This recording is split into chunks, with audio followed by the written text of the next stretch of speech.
दर्शन प्रेमियों को मेरा नमस्कार। हम लोग हेटेरोडॉक्स संप्रदाय के बारे में, मतलब नास्तिक संप्रदायों के बारे में, प्राचीन भारतीय दर्शन दर्शन के इतिहास की चर्चा करते हुए, नास्तिक संप्रदायों की जब चर्चा करते हुए, अब हम लोग इसमें नास्तिक शिरोमणि चार्वाक दर्शन, लोकायत दर्शन के ऊपर अब पहुंच रहे हैं। लोकायत दर्शन क्या है, चार्वाक दर्शन क्या है? तो तीन प्रमुख नास्तिक दर्शन, नास्तिक दर्शन जो जैन, बौद्ध और चार्वाक, इन तीनों को जो माना गया है उसमें नास्तिकतम दर्शन है चार्वाक।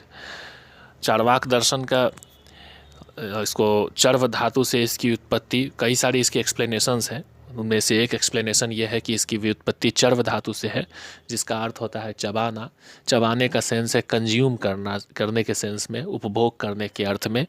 चबाना मतलब कंज्यूम करना, खाओ पियो मौज करो, इस तरह का दर्शन होने के कारण इसको चार्वाक कहते थे। और भी कई सारे एक्सप्लेनेशंस हैं। चारू प्लस वाक, मीठे वाणी बोलने वाले, मीठी वाणी मतलब ये चारू मतलब मीठा, वाक मतलब मीठी वाणी, तो इस तरह के स्वीट स्पोकन, इस तरह के चार्वाक दर्शन। और भी कई सारे एक्सप्लेनेशंस है। एक एक्सप्लेनेशन ये भी लोकायत है। लोकायत का एक एक्सप्लेनेशन दिया गया है, लोकेशु आयत या स लोकायत। तो लोकेशु आयत मतलब लोगों के बीच, मतलब आम लोगों के बीच, पब्लिक में जो व्याप्त हो, जो दर्शन, जो मत व्याप्त हो, उसे लोकायत कहते हैं। इस तरह का भी एक फिलॉसफी, मतलब एक नज़रिया रखा गया।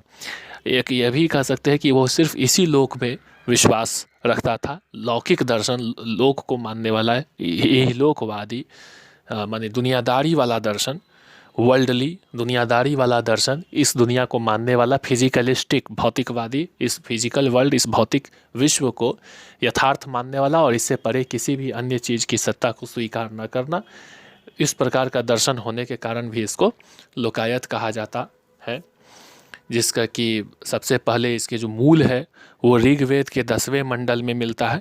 10वें मंडल में 72वें सूक्त, जिसमें ये लौक्य बृहस्पति ने इसके एक मत का प्रतिपादन किया है।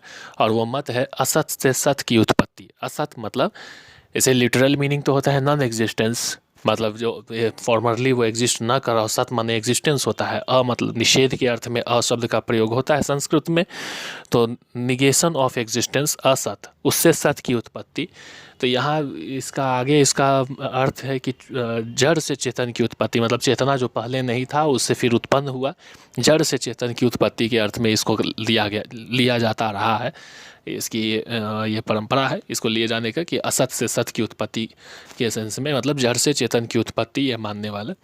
तो ऐसा लौक्य बृहस्पति नाम के आचार्य के को ये बने एस्क्राइब किया भी जाता है। ऐसा माना जाता है कि बृहस्पति ही इसके प्रवक्ता थे, जिन्होंने प्रोपाउंड किया इस दर्शन को, सबसे पहले प्रोपाउंड किया वो बृहस्पति नाम के आचार्य थे, जिनका कि सबसे पहले ऋग्वेद में इसका उनका मिलता है वर्णन। अब ऋग्वेद में दो तरह के बृहस्पति, एक देवता बृहस्पति है। देवता बृहस्पति जिनके लिए 11 सूक्त है, ऐसे सूक्त है ऋग्वेद में। दूसरे मंडल में सूक्त है, दूसरे मंडल में ब्राह्मणस्पति के लिए सूक्त है। ब्राह्मणस्पति, ब्राह्मणों के पति, पति मतलब स्वामी, तो ब्राह्मणों के स्वामी मतलब कि ये द लॉर्ड ऑफ विजडम, इस अर्थ में इसको लिया गया कि लॉर्ड ऑफ विजडम माने कि ज्ञान के स्वामी, ज्ञान परिमार्जित ज्ञान के स्वामी, परिमार्जित ज्ञान के अधिष्ठाता देव। वाचस्पति नाम से भी उन्हें संबोधित किया गया है। वाणी के स्वामी, कौन से, कैसी वाणी? तो पवित्र वाणी, सत्य वाणी, सत्यनिष्ठ, यथार्थ, पवित्र वाणी, पवित्र ज्ञान के स्वामी, इस अर्थ में उस देवता बृहस्पति को कहा गया। और एक देवता बृहस्पति और एक ऋषि बृहस्पति भी है। ऋषि बृहस्पति क्या है? तो ऋषि का अर्थ है दृष्टा, मंत्र दृष्टा। ऋषि का शब्द का ऐसे शाब्दिक अर्थ है ऋष्यति ज्ञानेन संसार पारम सह ऋषि, जो ज्ञान के द्वारा संसार से परे जाता हो वह ऋषि।